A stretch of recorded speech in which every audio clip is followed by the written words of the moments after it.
আজ সকালে বাংলাদেশ আওয়ামী লীগ সভাপতি বঙ্গবন্ধু দেশরত্ন জননেত্রী শেখ হাসিনা রাজনৈতিক কার্যালয়ে এসেছে। বাংলাদেশ বিশ্ববিদ্যালয় শিক্ষক সমিতি ফেডারেশনের সভাপতি আখতারুল ইসলাম এবং সাধারণ সম্পাদক প্রফেসর নিজামুল হক ভূঁইয়ার নেতৃত্বে 13 জন শিক্ষক বৈঠকে অংশগ্রহণ করে। তাদের সঙ্গে আমাদের বিস্তারিত আলোচনা হচ্ছে। আমাদের শিক্ষামন্ত্রী দেশের বাইরে তার স্ত্রীর চিকিৎসাজনিত কারণে, শিক্ষা প্রতিমন্ত্রী ছিলেন এবং শিক্ষা উপদেষ্টা ছিলেন আমাদের দুজন জয়েন্ট সেক্রেটারি মাহবুবুল আলম হানিফ, বাহাউদ্দিন নাসিম আর দপ্তর সম্পাদক বিপ্লব বড়ুয়া, আমরা কয়েকজন ছিলাম।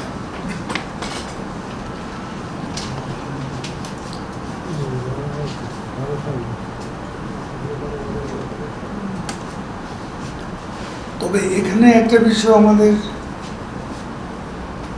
একটু কনফিউশন ছিল। সর্বজনীন পেনশন স্কিমের আওতায় সরকারি স্বায়ত্তশাসিত সকল প্রতিষ্ঠান অন্তর্ভুক্ত হবে 2025 সালের 1 জুলাই থেকে। ইতিপূর্বে পাবলিক বিশ্ববিদ্যালয়ের শিক্ষকদের পেনশন স্কিমে অন্তর্ভুক্ত করা 2024 থেকে যোগদানে যে তথ্য দেয়া হয়েছে তা সঠিক, একথা আমরা তাদের পরিষ্কারভাবে জানিয়েছি। তাদের 3টা দাবির মধ্যে এটাও একটা দাবি যে সবার হচ্ছে 25, আমাদেরটা কেন 24? এটা আসলে মাননীয় প্রধানমন্ত্রী পার্লামেন্টে ভাষণে সবার জন্য পেনশন স্কিমের যে ডেটটা বলেছেন, শিক্ষকদের ব্যাপারে যে তথ্যটা গেছে এটা মিস্টেক, এবং এটাই সত্য যে সবার পেনশন স্কিমে অন্তর্ভুক্ত করার তারিখ হচ্ছে 1 জুলাই 2025। এটা তাদেরকে আমরা পরিষ্কারভাবে বলেছি। এছাড়াও শিক্ষকদের দাবি সুপার গ্রেড ও স্বতন্ত্র উচ্চগত স্কেল প্রদানের বিষয়টি আলোচনা হবে। আমরা পাবলিক বিশ্ববিদ্যালয়ের সকল শিক্ষকের মর্যাদা, আর্থিক সুবিধা অসুবিধা বিষয়ে আলোচনা করে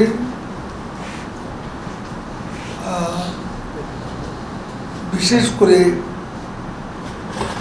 তাদের দাবিনামা সরকারের উচ্চ পর্যায়ে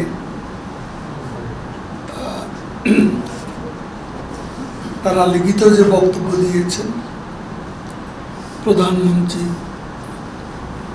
সময় পেয়ে আমরা উত্থাপন করব।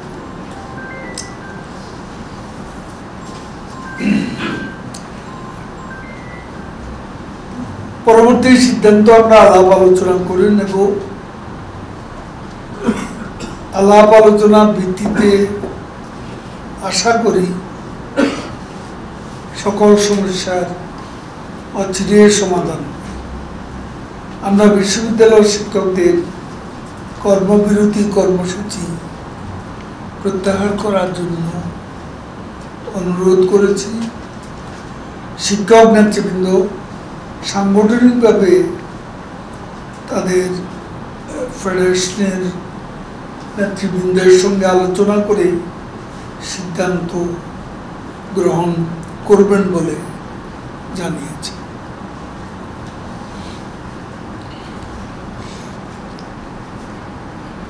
দেশের 15টি জেলায় বহু মানুষ বন্যা কবলিত জেলাগুলো হলো কুড়িগ্রাম, লালমনিরহাট,